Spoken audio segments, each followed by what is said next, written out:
Hello everyone, and welcome back to this guide where we learn everything there is to know about TEC Zone Battle. This episode we will be focusing on Zone Advantage. We will learn about what it is, some recognizable and identifiable features, and also how to benefit from it. So, welcome and enjoy!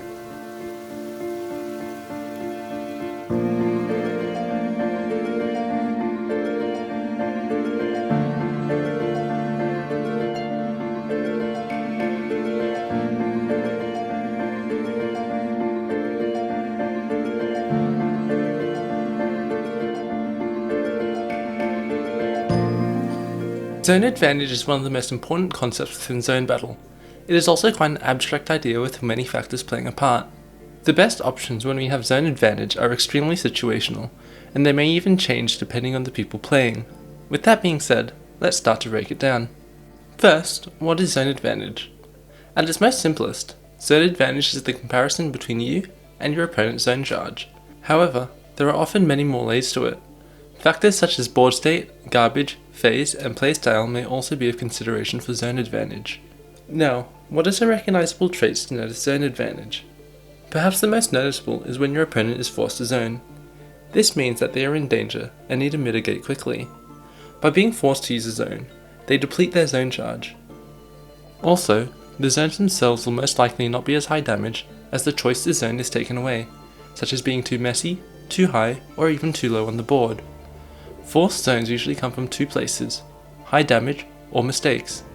Being overwhelmed with garbage means that we are unable to tank all of it, and thus must zone to cancel said garbage. When we think of mistakes, we usually think of misdrops, which are the most noticeable mistakes with immediate ramifications.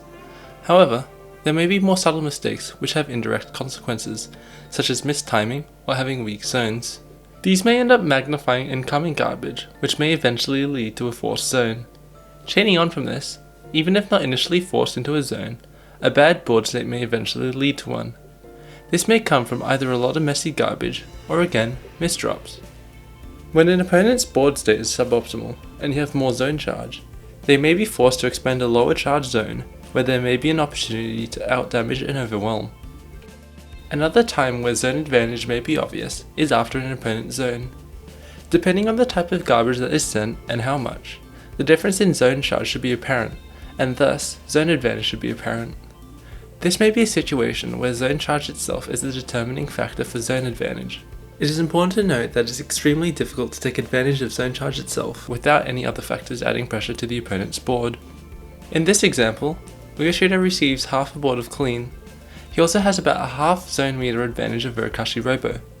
Further, Akashi misdrops, which leaves a less than optimal board state, and is then forced to use the zone, depleting the already small amount of zone charged up.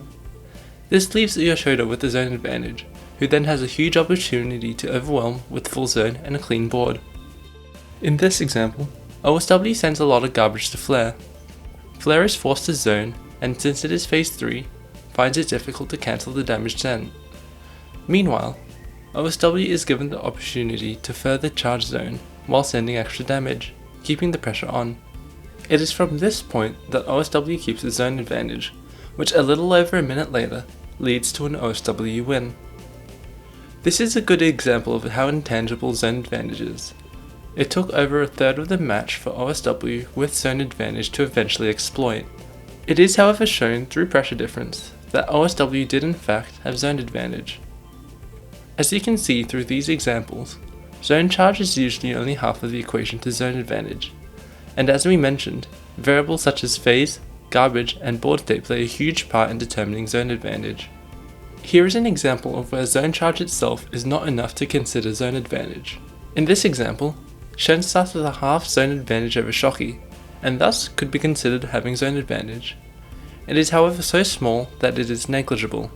By the end of Shen's zone, Shoki has enough zone to defend, and after some exchanges, they both end up in a pretty similar situation.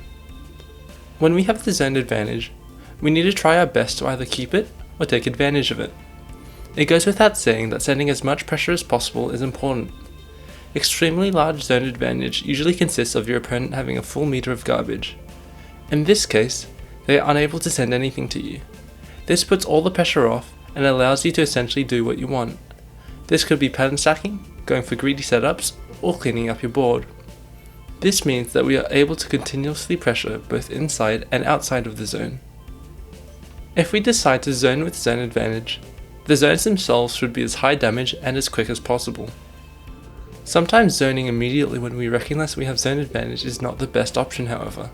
What we decide to do at a given time may be dependent on similar factors that we have already talked about, such as garbage and board state, but also playstyle, which may lead to different decisions based on skill set. Let's go through a few scenarios. First, let's see what we can do when our opponent is repeatedly quarter zoning. It should be obvious that the opponent is in quite a pinch if they are doing so. Some factors to keep in mind are how much garbage they have in the queue, the phase, and what their board state is like. What we may do with clean phase 1 and 2 garbage may differ with messy phase 3 garbage. First, we can zone immediately. This has the advantage of being a relatively easy way to send a decent amount of garbage. What we need to be careful of when doing this is that we give a grace period when we zone, which may give our opponent an opportunity to come back if not careful. Another option that we have is to charge zone or to get a better board state before zoning. This has the benefit of increasing zone damage potential. When getting more zone charge, we get more damage, and when having a better board state, we have more damage potential. Where we have to be careful is while doing this, we may be lowering our pressure. Also, when in the zone with more charge, we are in the zone for longer, which may again give an opportunity for our opponent to come back. Our last option is to simply not zone and put extreme pressure on our opponent outside of the zone. This is the best option available when our opponent is extremely close to topping out. If this is the best option available, one of the biggest mistakes we can do is zone. This is because of that grace period that we talked about, where there is no outgoing pressure at all while in the zone. Skill set plays a large role in considering if this is the best option. A more experienced player may have this option as optimal at a much earlier time than a less skilled one. When we decide to do this, we are giving our opponent no space. Further, it charges zone, so there may be an opportunity to send a large attack if there is no top out. Another scenario is when our opponent's zone finishes. Some considerations for this include the phase, how much garbage you have, and your opponent's board state. We have the same options as our first scenario, but we may have different considerations. First, our opponent's board state may not be as bad. This may mean that our opponent is able to charge another zone quickly, or prepare to mitigate our incoming pressure through clever upstacking if we zone immediately. If we decide not to zone but instead pressure, depending on the phase, our opponent may not be pressured very much due to the clean garbage, and may even use the clean to charge their own zone, mitigating the zone advantage. Deciding to charge the zone or get a better board state may eventually lead out to zone advantage going back to neutral. These are just some of the considerations, and there are many more depending on the situation. It is up to you to weigh up what the best option may be. Our last scenario is if our opponent has a bad board state. Some considerations for this are their zone charge, how difficult it is to get out of, how high they are, and how much garbage they have, both in the queue and on the board. When deciding what to do, we need to consider how these factors may play a role in how our opponent can defend against our attacks. In this example, Dormy finishes the zone with very little garbage sent to Jaden. With a full zone compared to no zone, Jaden decides to zone immediately. Notice how Jaden focuses on short zone time and doesn't bother finding a high zone line clear. Dormy is then put in a pretty tricky spot. He has little to no zone, with over a board's worth of garbage. Jaden has an absolutely clean board with only upstacked blocks. It is clear that Jaden has the zone advantage, as Dormy is forced to quarter zone repeatedly to survive.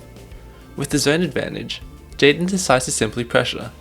This overwhelms Dormy with garbage, and as mentioned earlier, zone is also charged while doing so. Jaden then finishes with an extremely efficient zone. Note that even though Jaden zones, there is no grace period given to Dormy, as there is still garbage in the queue. In this scenario, zoning is safe. All of this eventually leads to a blockout. In this example, Akashi Robo is forced to zone. This gives Kazu the zone advantage. What Kazu decides to do with this is to charge the zone before using it, and not just using it immediately. Using the zone immediately was not the best option due to Akashi's board state being pretty decent, and at this skill level, could easily get out of danger. Kazu recognizes that with only half zone charged, it would have been a low damage and short zone, which would not have pressured at all. Once charged full zone, Kazu uses it and gets 18 lines for 53 attack.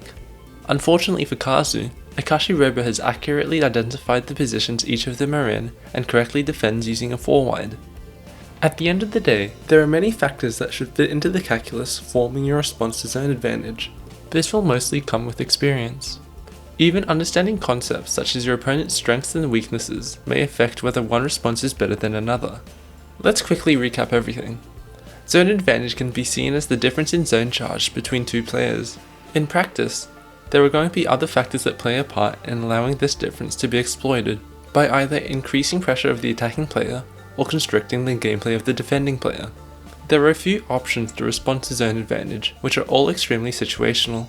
Analyzing the factors that are relevant and then effectively determining the best course of action is important. So thanks for hanging around this episode. Next episode we'll be focusing on strategies outside the zone.